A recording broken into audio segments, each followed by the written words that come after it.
नमस्कार दोस्तों, स्वागत है आप सभी का किसान बुलेटिन में और मैं हूं आपके साथ पारुल यादव। आज की बड़ी खबरों पर नजर डालेंगे, लेकिन उससे पहले मेरी तरफ से ग्रीन टीवी की पूरी टीम की तरफ से आप सभी को गणतंत्र दिवस और बसंत पंचमी की हार्दिक शुभकामनाएं।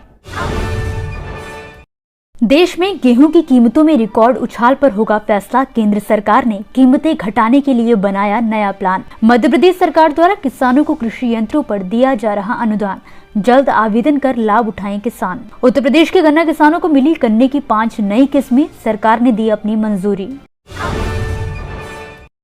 देखिए ग्रीन टीवी यूट्यूब पर भी, बस सब्सक्राइब करें और बेल आइकन दबाएं। देश में हाल के दिनों में गेहूं के दाम में रिकॉर्ड बढ़ोतरी देखी जा रही है। ज्यादा खपत के कारण गेहूं का स्टॉक कम हो गया है।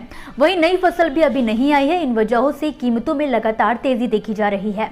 हालांकि सरकार गेहूं की कीमतों को घटाने के लिए काम कर रही है। इसी कड़ी में केंद्र सरकार ने ओपन मार्केट में स्टॉक के गेहूं की बिक्री का प्लान बनाया है। योजना के तहत केंद्र सरकार करीब 30 लाख टन गेहूं के स्टॉक की खुले बाजार में बिक्री करेगी। इस प्लान के मुताबिक केंद्र सरकार ट्रेड कोऑपरेटिव सोसाइटी और राज्य की सरकारों के जरिए इस गेहूं की खुले बाजार में बिक्री करेगी। अभी नई फसल आने में भी कुछ समय लगेगा। ऐसे में सरकार स्टॉक का इस्तेमाल करके बाजार में गेहूं की सप्लाई में बढ़ोतरी करेगी, जिससे कीमतों को नियंत्रण में लाया जा सके। वहीं सरकार ने इस बात को भी साफ किया है कि नई फसल के आने तक उसकी गेहूं के एक्सपोर्ट पर लगे बैन को हटाने की कोई योजना नहीं है।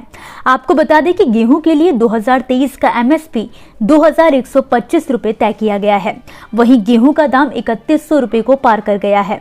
वहीं बीते साल गर्मी ज्यादा रहने से गेहूं का उत्पादन उम्मीद से कम रहा था, लेकिन अब स्टॉक घटने से कीमतों में बढ़ोतरी देखने को मिल रही है। देश में किसान कृषि कार्यों के लिए महंगे कृषि यंत्र खरीद सकें, इसके लिए सरकार द्वारा किसानों को कृषि यंत्रों की खरीद पर सब्सिडी दी जाती है। इसके लिए सरकार द्वारा कई योजनाएं भी चलाई जा रही हैं। इसी कड़ी में मध्य प्रदेश कृषि अभियांत्रिकी विभाग ने राज्य में किसानों को कृषि यंत्रों पर अनुदान देने के लिए लक्ष्य जारी किए हैं। जारी लक्ष्यों के विरुद्ध राज्य के किसान 25 जनवरी 2023 दोपहर 12 बजे से लेकर 1 फरवरी 2023 तक ऑनलाइन आवेदन कर सकते हैं। प्राप्त आवेदनों में से लक्ष्य के विरुद्ध लॉटरी 2 फरवरी 2023 को संपादित की जाएगी। आपको बता दें कि लॉटरी के बाद चयनित किसानों की सूची व प्रतीक्षा सूची पोर्टल पर दोपहर 3 बजे जारी कर दी जाएगी। रबी फसलों की कटाई का समय नजदीक आ रहा है। ऐसे में सरकार ने फसल कटाई और फसल अवशेष प्रबंधन संबंधित कृषि यंत्रों पर अनुदान देने के लिए लक्ष्य जारी किए हैं, जिनमें स्ट्रॉ रिपर, स्वचालित रिपर, श्रेडर, मल्चर शामिल है। मध्य प्रदेश में किसानों को अलग अलग योजनाओं के तहत कृषि यंत्रों पर किसान वर्ग और जोत श्रेणी के अनुसार अलग अलग सब्सिडी दिए जाने का प्रावधान है, जो कि 40 से 50% तक है। इसमें किसान जो कृषि यंत्र लेना चाहते हैं वो किसान ई कृषि यंत्र अनुदान पोर्टल पर उपलब्ध सब्सिडी कैलकुलेटर पर कृषि यंत्र की लागत के अनुसार उनको मिलने वाली सब्सिडी की जानकारी देख सकते हैं। योजना से जुड़ी अधिक जानकारी के लिए अपने जिले के कृषि विभाग या कृषि यंत्री कार्यालय में संपर्क किया जा सकता है। उत्तर प्रदेश सरकार ने राज्य के अलग अलग इलाकों में उगाई जा सकने वाली गन्ने की 5 नई किस्मों को मंजूरी दी है। आपको बता दें, प्रदेश के गन्ना और चीनी आयुक्त संजय आर भुसरेड्डी की अध्यक्षता में हुई एक अहम बैठक में इन किस्मों को अपनी मंजूरी दी गई है।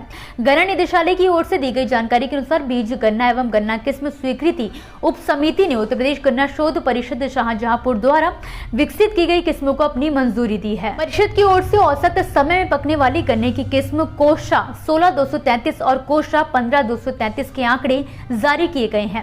इन आंकड़ों पर समिति द्वारा गहन विचार विमर्श के बाद दोनों किस्मों को व्यावसायिक खेती के लिए पूरे उत्तर प्रदेश के लिए मंजूरी दी गई। बैठक में अखिल भारतीय समन्वित शोध परियोजना के अंतर्गत उत्तर मध्य क्षेत्र के लिए नोटिफाइड की गई गन्ने की किस्म कोल्क 15,466 को अपनी मंजूरी दी गई है। उन्होंने बताया कि कम समय में पकने वाली इस किस्म को पूर्वी उत्तर प्रदेश के जिलों में उगाने की मंजूरी दी गई है। भुसरेड्डी ने बताया कि लखनऊ स्थित भारतीय गन्ना अनुसंधान संस्थान द्वारा अखिल भारतीय समन्वित शोध परियोजना के अंतर्गत नोटिफाइड अगेती गन्ना किस्म कोल्क 15,201 के आंकड़े भी समिति को दिए गए हैं। समिति की रिपोर्ट के आधार पर अगली बैठक में इस किस्म के बारे में फैसला लिया जाएगा। फिलहाल कोल्क 15,201 किस्म का बीज प्रदेश के गन्ना किसानों को बुवाई के लिए नहीं दिया जाएगा। दोस्तों, ये थी वो खबरें जिन्हें हमने आप तक विस्तार से पहुंचाया, लेकिन अब हम बात करेंगे कुछ ऐसी खबरों की जिनके बारे में भी आपके पास जानकारी होना जरूरी है। तो चलिए फटाफट से एक नजर डालते हैं खेती किसानी और कृषि क्षेत्र से जुड़ी आज की छोटी बड़ी अपडेट्स पर। एचडीएफसी बैंक ने गांव में बैंकिंग व्यवस्था को सुदृढ़ करने के लिए बैंक ऑन व्हील्स वैन पहल की शुरुआत की है, जो निकटतम शाखा से 10 से 25 किलोमीटर दूर स्थित दूर दराज के गांव में 21 बैंकिंग उत्पादों और सेवाओं को मुहैया कराएगी। आपको बता दें, ये bank on wheels van Tamil Nadu के विरुदुनगर जिले और उसके आसपास के चुनिंदा गाँव को सुविधाएं प्रदान करेगी। राजस्थान के कोटा में 2 दिवसीय वृहद कृषि महोत्सव, प्रदर्शनी और प्रशिक्षण का आयोजन हजारों किसानों की उपस्थिति में लोकसभा अध्यक्ष ओम बिरला और केंद्रीय कृषि एवं किसान कल्याण मंत्री नरेंद्र सिंह तोमर के आतिथ्य में आज संपन्न हुआ है। इस महोत्सव में बिरला ने खुशी जताते हुए कहा है कि हमारे नौजवान नवाचारों के माध्यम से देश में खेती किसानी को आगे बढ़ा रहे हैं। तो वहीं तोमर ने देश में उन्नत कृषि व समृद्ध किसान का नारा बुलंद करते हुए कहा कि आने वाला कल किसानों का है, किसानों के बल पर ही भारत को आगे बढ़ाना है।